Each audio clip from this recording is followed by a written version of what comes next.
safaanoog li nga xamante ni moom la yoon tëral muy ñoo xam ni da leen di tudd ci mbiru borom ñaari tur yi lu bokkul ak dossier bi nga xamante ni dafa ñeel dossier brigade de recherche bu Kër Massar ba ñuy gérer waaye bii beneen dossier la boo xam ni commissariat bu Linguère ñoo nekk di ko mëne gannaaw bi ñu tegee loxo ñenn ci ay doomi aadama yi nga xam ni ñu ngi doon opérer ci zone boobu noonu li ci bees nag ci dossier bi mooy dañu prolonger li nga xamante ni mooy seen garde à vue muy fukki doomi aadama yeeg juróom-ñett waaye leneen li ci bees aussi mooy DIC muy division des investigations criminelles dépêché nañ benn équipe ñu dem fa ngir gën a yaatal la nga xamante ni mooy l'enquête bi ngir gis ci xëy na peut-être ñeneen wala boog yeneen ramification yoo xamante ni mënees nañ ko nemmeeku ci dossier boobilee ba ci enquête yi ba mu wéyee ba tey ci la ñu teg loxo yeneen ñeenti doomi aadama démb ñu ngi doon wax fukki doomi aadama ak juróom-ñett waaye bii yoon ñi ngi ci ñaar fukk ak ñaar muy 22 personnes bu ñu leen boolee yoo xam ne tudd nañ leen ci dossier yi ñeenti ñi bees ñi nga xamante ni jàpp nañ leen kenn ki mi ngi woo ci turu Ram Bousso am lu toll ci 57 ans juróom fukki at yu toftal juróom-ñaar moom commerçant la dëkk ci gox bi nga xam ne moom la ñuy wooyee Barkédji am na keneen tamit ku ñu teg loxo di woo ci turu Malick Ba moom mi ngi am 35 ans fanweeri at ak juróom moom ab réparateur la fi mu dëkk mooy quartier bi ñu naan Diallo Ray am na ci keneen ku ñu teg loxo aussi di woo ci turu Ahmadou Lamine Dia moom mi ngi am 49 ans ñeent fukki at ak juróom-ñeent moom nag ab agent la ci benn kër gu ñu naan CSE dëkk ci quartier bi nga xam ne moom la ñu wooyee Mérina Ndiaye nekk ci diwaan bi nga xamante ni mooy Daara ñeenteel bi ki ñu mujjee teg loxo mi ngi woo turu Kabou Gueye moom mi ngi am 43 ans ñeent fukki at ak ñett dab agent de sécurité dëkk fi nga xamante ni mooy Mbëllëxe donc ñoom ñëpp nag bu ñu xoolee lan la ñu def ba jàpp leen mooy. ñu jotoon jàpp démb te ñu tudd leen daf ci am ku ñuy woowee Amadou Niang moom mi ngi am 29 ans ñaar fukki ak juróom-ñeent di dawalkatu charrette keneen ku ñu naan Ale Dafe am lu toll ci 60 ans juróom-benn fukki at di ab sàmmkat ak keneen ku ñu naan Mbaba Ñing am fanweeri at ak ñeent di ab acteur di yëngu ci wàllu événementiel mbiru xew-xew ak yu ni mel ñooñu ñoo yoole ñeenti nit ñii nga xamante ni nii jot nañu leen teg loxo donc loolu lu bees la ci li nga xam ni mooy dossier bi jugee ci fukki doomi aadama ak juróom-ñett dem ba ci ñaar fukki doomi aadama ak ñaar leneen tamit li bees ci dossier bi mooy mbiru transmission volontaire du VIH parce que ñu ci bari dañu jàpp ni benn réseau la et d'ailleurs selon la police nationale ci seen communiqué bu ñu mujjee génnee c'est un réseau criminel ab mbootaayu def ko da ñaawteef la boo xamante nii mënees nañ leen considérer noonu ci loolu am na ñu jàpp ba defal leen li nga xamante ni mooy test bi parce que dañu gis ni ñii dañ doon sëy ak seen i moromu góor di wàll ci seen cooba rek bopp jàngoro ji nga xam ne mooy sida am na kuñ ci jotoon testé muy woo ci turu Amadou Gueye moom sa yóbbu nañ ko ca hôpital defal ko ay test ba gis ni résultat am yi dafa positif maanaam dafa amee jàngoro ji keneen kuñ naan aale defee moom tamit bi nga xam ni moom ku yëngu la ci li nga xamante ne nii mooy wàllu mise en relation te nee na ki ko dugal ci réseau bi mi ngi wuyoo ci turu Amadou Gueye moom it bi ñu ko jàppee gis nañ ni tamit dafa amee jàngoro ji nga xamante nii mooy sida bi Mbaba Ñing moom itam dañ ko déclaré séropositif dafa amee jàngoro ji ba tax na ñi ci jàpp ci réseau boobu noonu ñu ci bari itam da leen di defar test xool ba xam jàngoro ji mi ngi ci ñoom ci arrestation yu mujj yi tudd naa ci kuy woo ci turu Ahmadou Lamine Dia am 49 ans ñeent fukki at ak juróom-ñeent di agent ci benn këru liggéeykaay bi ñu woy CSE moom résultat mi également bi ñu ko defalee test bi dafa positif keneen ku ñu naan Kabou Gueye moo am 43 ans di agent de sécurité bi moom itam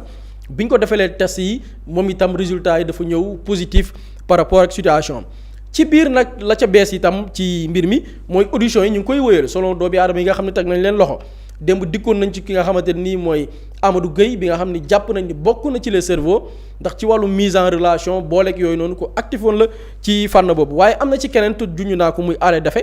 moom bi ñu ko waxee daanaka gën naa xóot par rapport ak lenn ci ay aveux yoo xamante ni def na ko nee na am na ay sëkk yu bari parce que dañ ne ay nit lañ yoo xam ne yemuñu ci kenn waaye dañ doon wër di ko sëkk ak ñu bari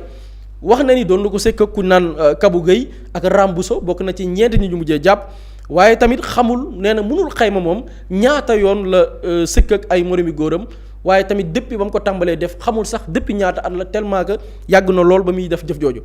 Ahmadou Lamine Dia ci ñu mujjee jàpp ci la bokk ak Kabou Gueye ñoom itam wax nañ ni yàgg nañoo sëkk ak seen i moromi góor et la weesu sax ñi nga xamante ni teg nañ leen loxo maanaam am na ci ñeneen ñoo xam ne xëy na ba tey jii nii xëy na yoon amul ci ñoom wàll am na ci keneen moom ba tey ma des ba tey ci Ahmadou Lamine Dia dem na sax je pense que loolu moo nar a juraat beneen tournure par rapport à ce dossier cité na des célébrités ñoo xam ne ñu siiw la ñu xam yoo xam ni sëkk na ak ñoom donte après amaataguñ benn relation mais mettre na à la disposition de la police bu Linguère ñi nga xam ne ñooy wéyal enquête bi ay photo des contenus yoo xamante ni nii ay góor yi def na ko selu noonu la seen i biir waaye tamit ay waxtaan yoo xam ne sekk na ko ak ay nit ba dans le quotidien Libération on parle en vue ñi ngi waajal wala mënees nañoo xaar yeneen vague d'arrestation yoo xamante ni dañ ko qualifier même spectaculaire maanaam yoo xam ne xëy na peut-être mënees su koo xalaat donc dossier bi foofu lañ ci tollagum soxna Ramatoulaye ñoom ñëpp ñu leen di toppee nag association de malfaiteurs mbootaayu def ko tu ñaawteef harcèlement sexuel parce que gis nañ ni dañuy xupp ay nit ngir dugal leen ci réseau boobu noonu démb jëloon nañ ci misaal benn xale bu am fukki at ak juróom-ñaar di ab apprenti coiffeur da leen di toppee aussi incitation à la débauche gis nañ ni ñoom dañuy xirtal sax nit ñi ci mbon ngir ñu dugg ci seen réseau criminel boobu lee mais aussi d'image diffusion d'images pornographiques ñoo xam ne dañuy diffuser ay images yoo xam ne xëy na tegginewul ak acte contre nature aussi ñu leen koy toppee mais aussi la ca gën a fës muy transmission volontaire du VIH ci seen cooba rek bopp di wàlla jàngoro ji nga xamante ni mooy VIH sida donc loolu lañ mën a jàpp gum par rapport ak évolution au dossier boobu. jërëjëf Boury am na solo Pape Samba ak dossier bii day mel ni ñoom seen charge yi sax moo gën a bëri ndax am na incitation à la débauche am na aussi harcèlement sexuel ndaxte même bu dee dossier tentaculaire bi nga xamante ne am na fii Dakar yooyu yëpp amu ci. effectivement te da ngay gis sax charge yi li ngay wax ni dafa gën a yokk ñoom it dañ leen di tuddal transmission volontaire du VIH mais je pense que dossier bi sax li ci gën a interpeller nit ñi mooy âge yu ñin ciy tudd parce que am na ñoo xamante ni je pense am na ku ci am 60 ans parce que mu ngi ne moom mënul sax compter ñan ñoo nekk ay partenaire am depuis ba mu ko commencé ba léegi parce que c'est-à-dire que la personne elle a 60 ans xam nga lii day baax pour toucher maanaam les mentalités des Sénégalais. parce que bu ñuy wax mbirum góor jigéen di wax góor jigéen dañuy foog ni rek maanaam ci xale yi lay am wala des personnes de 17-18 ans wala ñoo xam ne peut-être 20-25 ans mais c'est-à-dire que góor jigéen amul âge en fait c'est ça la grande leçon tey jii mën nañ ci tuddoon te lii lu tax mu important mënoon nañ ci tudd ay kilifa mbirum góor jigéen ñu tudd ci kilifa nga gis sénégalais taxaw ne non lii mënul nekk. waaw parce que kii at yi mu am vraiment kilifa la dayo gi mu am est-ce que mën na bokk ci mbirum góor jigéen amul âge dafay nekk réseau boo xamante ne da nga ciy nekk nga nekk ci et puis ce sont des personnes yoo xamante ne dañuy entraîner ñeneen ci biir réseau bi parce que bu ñu lay waxu harcèlement sexuel xam nga ce qui est choquant dans la chose mooy sénégalais góor jigéen déjà da leen di choqué ñu ne la góor jigéen yooyu ñu ngi nekk Sénégal ñu ngi def seen réseau en même temps ils ont la liberté di def harcèlement yeneen nit pour indi leen ci biir réseau góor jigéen di def une chaîne de transmission volontaire du VIH incitation à la débauche c'est-à-dire que les charges sont extrêmement lourdes lenn rek lay indi comme preuve mooy li ñuy wax tout le temps ci dossier bi c'est-à-dire que bu ñu continuer l'investigation dans ce dossier xam nga journal bi mu ngi wax des arrestations spectaculaires une vague d'arrestations spectaculaires c'est-à-dire que am na ñeneen yoo xamante ni mën nañ leen a jàpp dans le cadre de cette enquête te am na kun ci jàpp mu ne tudd na ci sax ay célébrités mais c'est très important que les gens en parlent parce que tey ji bu ñu demee vers l'arrestation de ces célébrités daf ñuy indiwaat ci kaaw Pape Cheikh Diallo bi li ñu ci doon wax ni est-ce que c'est pas un réseau bien huilé boo xam ne mu ngi nekk ci biir réew mi te loolu ça ne choquerait pas parce que effectivement démb ñu ngi koy waxaat dans le cas de Ouzin Keita dañu ne gis nañ l'existence de 2 groupes WhatsApp avec plus de 500 membres nag du lu tuuti. temps bi loolu la wax nee na au fil xamatul lim bi tellement que dafa bëri au fil du temps. exactement et que ñoom maanaam ba ñu defee am na sax ku ci craqué ba ñu defee l'exploitation des téléphones portables et tout am na ci yenn vidéo yu bëri yoo xamante ne gis nañ ko ci ba l'existence même des soirées partous xam nga yooyu en fait il est important que les Sénégalais di ko xam ni en fait c'est un phénomène boo xamante ne bien installé dans ce pays. léegi nag lenn mooy interpeller mooy est-ce que lii nii yëpp lan moo ko permettre est-ce que les gens ont réellement combattu les góor jigéen fii au Sénégal te loolu dinañ ci ñëwaat après parce que gis nañ ci benn manipulation bu ci nekk di am est-ce que nguur gi fi nekkoon xeexoon na góor jigéen yi parce que bu fekkee ni réseau bi am na doole gi mu am jamono jii nii au Sénégal mais arrestation yi ñu ciy tudd instant passé nañ la centaine d'arrestation jàll nañ ko plus de 100 présumés homosexuels yoo xamante mais de mémoire est-ce que Sénégal mës nañ toog gis dossier yu mel nii ñu ne la jàpp nañ plus de 100 góor jigéen man da wax dëgg neex yàlla par rapport à mon âge maa ngi doog a fàttaliku dossier bu melee nii ak arrestation yu bëree nii ci wàllum góor jigéen et lii nag day gën a dëggal l'importance de la loi man tout le temps dama koy wax et foofu il faut préciser ñi bañ voter loi bi dañuy bañ pour ñu xeex lii maanaam li nit ñi di xeex nii maanaam ñu jàpp benn pas boo xam ne 60 ans la mu ne moom mu ngi ci réseau bi day indi ay ñeneen ñu nekk ci réseau bi mënul sax compter ay partenaires am incitation à la débauche mu ngi fi usage de drogue mu ngi fi trafic de drogue blanchiment de capitaux transmission volontaire du VIH loi bi ñëw ne damay xeex les financements pour blanchiment de capitaux yi fànk ko propagande bi dama koy xeex acte bi dama koy xeex am ay nit taxaw ci réew mi ne loi bi waruñ ko voter parce que la loi là c'est de la tromperie ni am na loi bu ko prévoir woon voilà l'importance de la loi bi ñu voté woon au niveau de l'Assemblée nationale parce que yu mel nii la ñu bëgg a xeex parce que c'est toute une chaîne boo xamante ni dafa nekk ci biir réew mi am fi doole et les gens doivent les combattre da ngay gis sax maa ngi gis fan yi am ñu naan waaw combattre les homosexuels est-ce que loolu moom mooy priorité développement Sénégal maanaam dañuy jël yoo xam ne ça n'a aucun rapport maanaam donc si on veut se concentrer vers le développement du Sénégal on ne doit pas parler des homosexuels parce que ce n'est pas une priorité ñoom loolu la ñu wax te xamuñ ne le développement est porté par un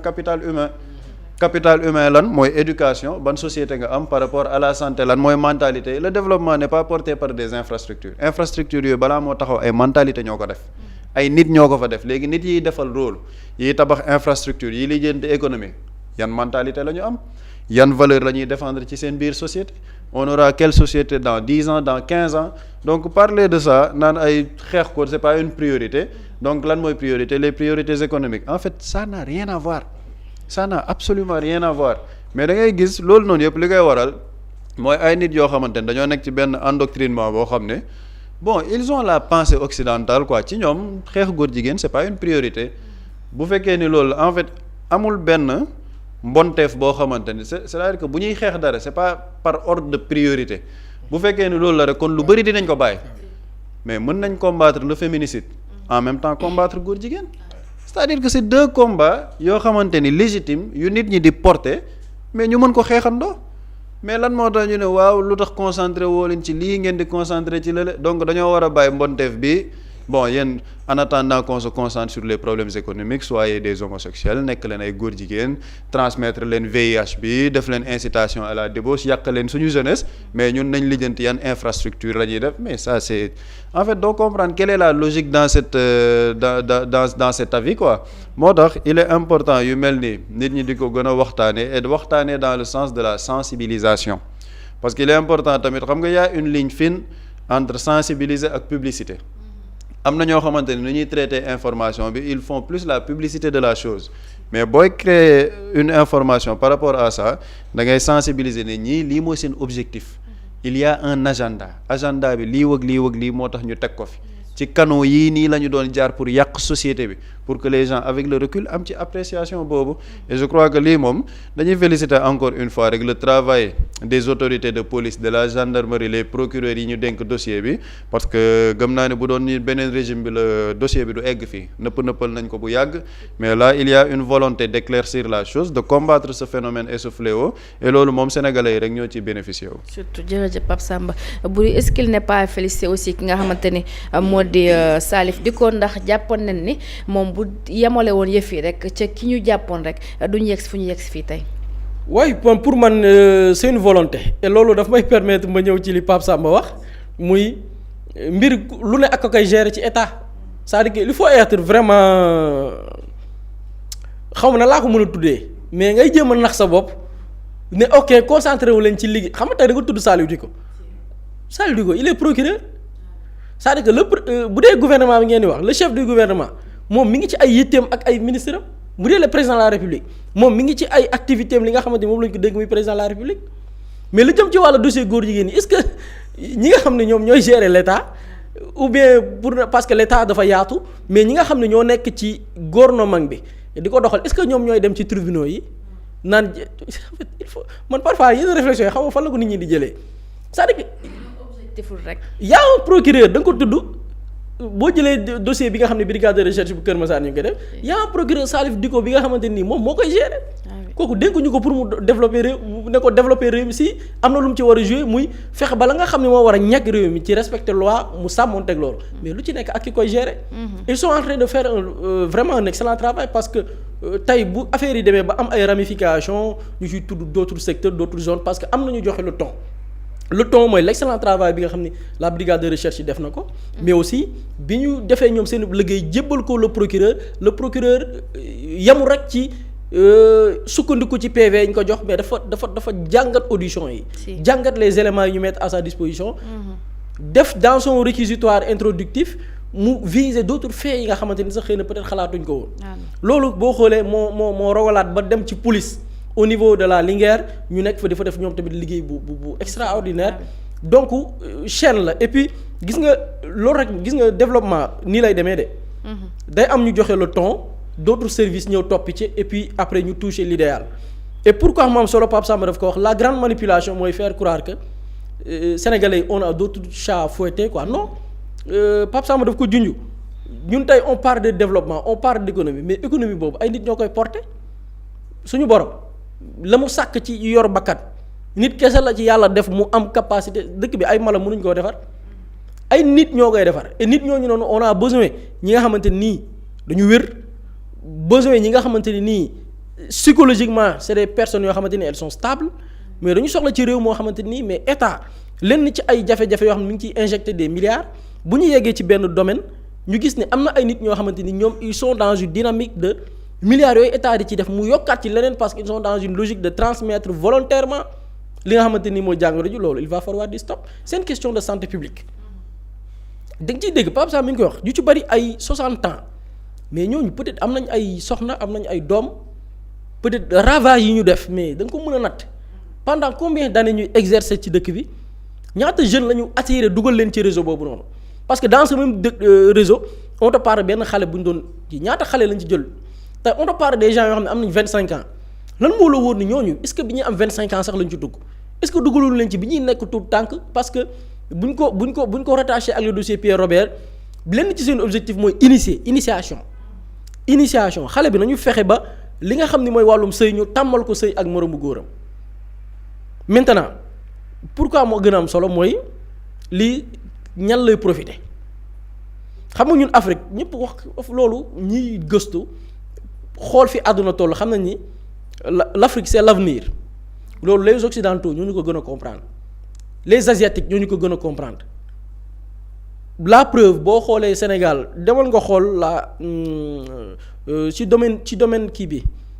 dans les rapports ou bien les attributions boo demee dans les services des domaines ces dernières années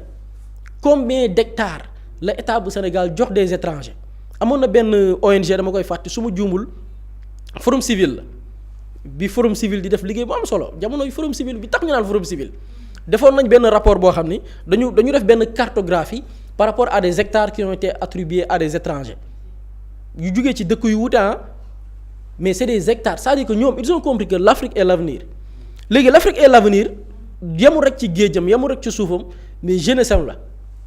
moo tax benn jour le premier ministre maa ngi koy dégg mu koy wax bi mu naan même ci campagne de limiter les naissances il va falloir que ñu boo demee Burkina fan yi maa ngi suivre Traoré il a dit que jur leen ay doom parce que xam nañ ni on a besoin d'une jeunesse mais aussi jeunesse boobu noonu ñu tàggal leen parce que ñoo mën a porter li nga xamante ne nii mooy l'avenir et on parle pas de n'importe quelle jeunesse bu ñu tàggal c'est-à-dire que la démographie avantage la ci boo amee une stratégie d'éducation de formation mais aussi di projeté wu par rapport ak sa économie noo ko mën a tëggee parce que tey ñun Sénégal suñu problème lan la muy suñu investisseurs yi tey jëlal suñu investisseurs ñu woowee les champions locaux ils sont champions dans ce pays mais demal dans la sous-région ils ne pèsent pas ils font même pas partie des 50 personnes les plus riches xam nga la moo tax parce qu'on a un marché très petit le Sénégal c'est un petit marché donc nga gis ne démographie dafay jouer ci part de marché bi nga xamante ni war nga ko am mais démographie boobu loolu lan moo ñan ñoo koy porter wala nan nga ci mën a amee une ressource humaine boo xamante ni nii de qualité la mooy la jeunesse bu active jeunesse bu ñu former saine li ñu naan jeunesse boo xamante ni nii dinañ méngoog jamono wér ñooñu la ñu soxla léegi tey quand on te dit que boo xoolee ay nit na ñoom dañoo jug cibler ndaw ñi cible tout tànk yi cible jeunesse bi initiation transmission volontaire ñii lan la ñu bëggal il faut pousser la réflexion bañ ko yemale rek ci ay singili du question de singili on doit se poser la question qui a intérêt tey jël suñuy jeunesse soppi leen ay buri borom ñaari tur. la plupart jëlal ñu ci bari dañ ciy gis kenn koo xam dafa ne xëyatul kooku moom xëyul gontul benn waay moo ko jëlal appartement di ko jox 100 000 francs par weer di ko fayal jeune boobu est-ce que amal na njariñ société bi. amul lu njariñ société parce que benn waay moo ko jël teg ko fenn dogg on aura une jeunesse inactive c'est-à-dire que jeunesse boo xamante ni du ñu yëngu suñu réew soxlawu loolu moo tax ce combat là lii dafa romb sax mbiru mërs c'est que mbiru mërs yi nit ñi dañ ciy taxaw leeral ko mais jubluwaay bi li ci nit ñi jublu loolu pour man c'est la grande question c'est la grande pour man ñiy woowee seen bopp des intellectuels wala jàpp ni ñoom ils sont vraiment c'est des personnes vraiment trop ouvertes ci wàllu état d'esprit rek yooyu noonu ci loolu la ñu war a pousser seen réflexion qui a intérêt à ce que tey suñu jeunesse bi yàqu ñii nekk ay góor jigéen ñii duñu wér koo ci gis ci ñun jàpp ñu ci bari mu ne la maa ngi suivre j'ai un dossier médical on me suit te lan la lay suivre parce que yaa dugg ci loolu noonu kon je pense que on ne fait qu'encourager nos autorités ci dynamique bi ñu nekk parce que effectivement réew moom mënul développer wu tant que amul ndaw yoo xamante ni éveillé wér mais aussi nekk ci li nga xamante nii nag moom la leen suñu borom sant muy li nga xamante ni góor na wuti jigéen jigéen bëgg góor bu ñu ko amee ñu am société boo xamante nii dafay stable et puis c'est ça dëkk bi dem kanam. te jëlee fi jàngoro gi aussi ndaxte la plupart ñoom ils sont porteurs du VIH ñu dikk ci li nga xamante ni mooy jokkoo ma jox. Mously Immo Sénégal moo leen di indil saafara ci jafe-jafe bu ngeen am ci wàllum immobilier yow mi bëgg a jënd kër yow mi bëgg a tabax wala nga jaay sa terrain jokkool ak waa Mously Immo ku am sa kër bëgg ku la ko terrassel wala nga am sa tool bëgg ku la ko lotisel defal la ko ay terrain Mously Immo Sénégal daf leen koy jàppandal gunge leen ci anam gu mucc ayib ku am sa kër itam te nekkuloo ci biir réew mi bëgg ku la ko toppatool gérer la ko Mously Immo moo ci gën a gaaw gën ci wóor ku bëgg réfectionner tabax wala nga defar plan architecte mën nga jokkoo itam ak waa Mously Immo Sénégal mën ngeen leen a woo ci 77 887 25 13 77 887 25 13 Mously Immo indi saafara ngir jëndum kër tabax jaayum terrain terrasse yi ay tool wala lotissé ko defal leen ko ay terrain loolu lépp Mously Immo moo ci gën a gaaw man ngeen itam abonné ci seen chaîne YouTube Mously Immo Sénégal ngir am yeneeni xabaar yu gën a dëggu wala itam wàllum conseil ci wàllum immobilier fii ci biir réewum Sénégal